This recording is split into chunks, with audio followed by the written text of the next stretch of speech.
MDH की हल्दी मिर्ची धनिया करे कमाल। ये रंग दे, ये खुशबू दे, ये तीखा, ये कम पड़े। क्या निराला MDH मसाला।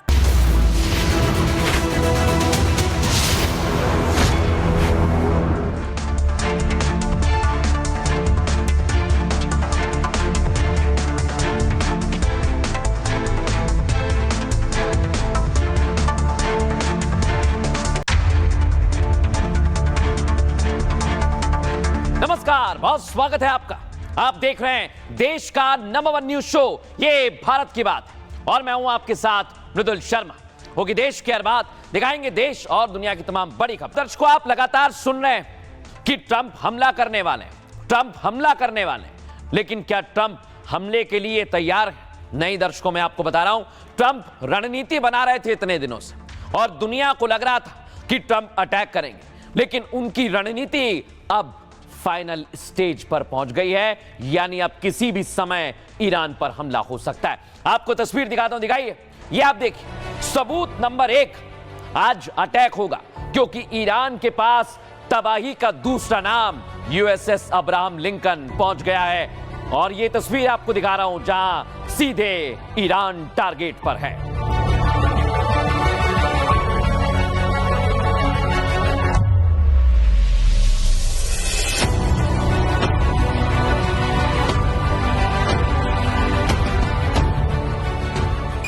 अब आपको दिखाते हैं दर्शक, समंदर तो समंदर, आसमान में भी पूरी तैयारी है। यहां आप देखेंगे ईरान के करीब अमेरिका के डिस्ट्रॉयर्स पहुंच रहे हैं। ये वो हैं जो विध्वंसक हैं, जो किसी भी समय कहीं पर भी तबाही मचा सकते हैं। दिखाइए जरा इनकी तैयारी कैसे है।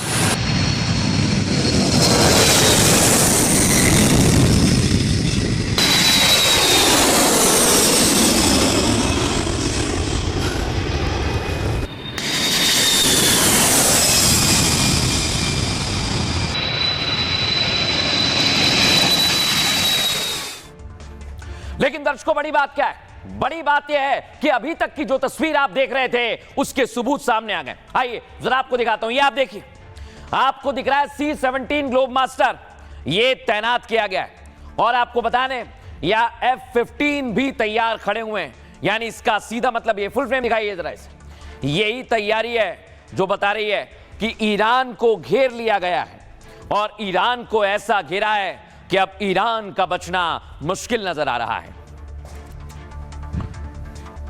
लेकिन बड़ी बात क्या है, अगर ईरान समंदर में गिर गया, आसमान में गिर गया और अमेरिका पूरी तरह से तैयार है, तो जॉर्डन एयरबेस की तस्वीर भी आपको दिखाता हूं। यही है वो तस्वीर जहां पर अटैक के लिए F-35 भी मैदान में आ गए और यह तस्वीर ईरान के लिए मुश्किल खड़ी करने वाली तस्वीर है, जहां ट्रंप की पूरी रणनीति अब दुनिया के सामने आ गई है।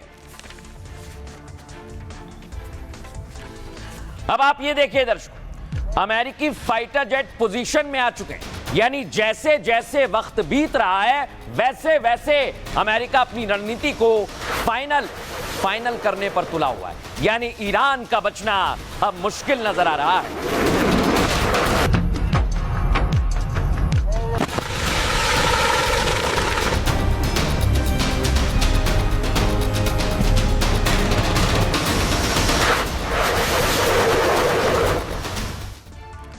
और दर्शकों, अब मैं बताता हूं, ये देखिए, आपको मैप से समझाता हूं। ये ईरान है और कहां कहां से घेराबंदी कर रहा है अमेरिका, मैं आपको समझाता हूं। यहां आ जाइए जहां पर अमेरिकी बेस है, चाहे वो सीरिया हो, जॉर्डन हो, इराक हो, सऊदी अरब, यहां से पूरी तरह से ईरान को घिरा गया है और उसके बाद एंट्री होती है यहां से आप देखेंगे तो यहां पहुंच गया है USS अब्राहम लिंकन और यही वो जगह है। ये देखिए आप, ये पहुंच गया। अब ये पूरे के पूरे एयर बेसिस जहां पर पूरी तैयारी मैंने आपको दिखाई और अमेरिका ने यहां पर USS अब्राहम लिंकन को रख दिया है, मैदान में उतार दिया है। इसका सीधा मतलब ये, अब ईरान का बचना मुश्किल लग रहा है। अगली तस्वीर दिखाइए। ये आप देखिए, ईरान को लग रहा है कि अब बचेंगे नहीं तो क्या करें, मरता क्या ना करता, तो मिसाइल दिखा के अमेरिका को ताकत दिखा रहा है। सुनवाइए जरा।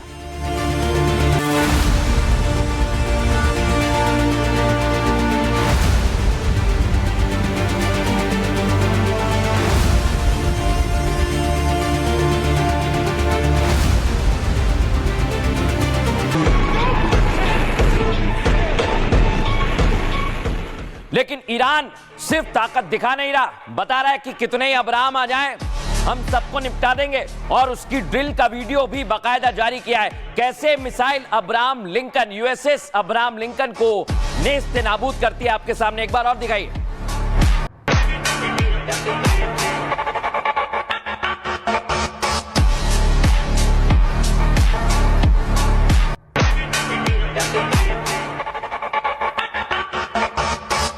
आपको एक और तस्वीर दिखाता हूं। जो ईरान का आसमान है, वहां पर कुछ तस्वीर ऐसी सामने आ रही है जो बता रही है, थोड़े दिन पहले भी आई थी, देखा था आपने तस्वीर, अब ऐसा ही है दर्शकों वहां का नजारा। यानी फ्लाइट्स कम हो गई, और ये कम होना बताता है कि ईरान में हमले का डर तो है, क्योंकि अमेरिका अपनी रणनीति को धीरे धीरे आगे बढ़ा रहा है। अगली तस्वीर दिखाइए। कैसे खामनेई पूरी तरह से मैदान में डटे हुए थे, लेकिन अब खबर आ रही है खामनेई अंडरग्राउंड हो गए। तो क्या ईरान अब कोई नई रणनीति पर काम कर रहा है? क्योंकि अगर अमेरिका हमला करेगा तो ईरान भी पीछे नहीं हटेगा।